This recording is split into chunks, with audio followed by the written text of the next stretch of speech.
السلام علیکم۔ کراچی میں شہری کی دلیری، کار موٹر سائیکل پر سوار 3 ڈاکوؤں پر چڑھا دی، لرزہ خیز مناظر۔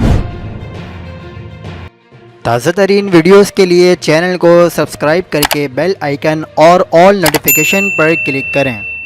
آپ کو بتاتے چلیں کہ سوراب گوٹ کے پل پر کار سوار شہری نے موٹر سائیکل پر سوار 3 مبینہ ڈاکوؤں کو ٹکر مار کر کچل دیا۔ شہری نے ڈکیتی کی کوشش ناکام بنا دی۔ کار کی ٹکر سے تینوں ملزمان زخمی ہو گئے، جن کو شہریوں نے تشدد کا نشانہ بنایا۔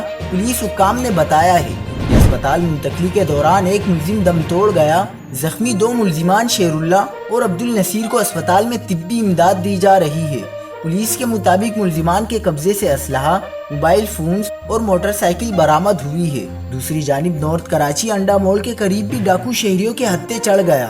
شہریوں نے ڈاکو کی درگت بنانے کے بعد پولیس کے حوالے کر دیا۔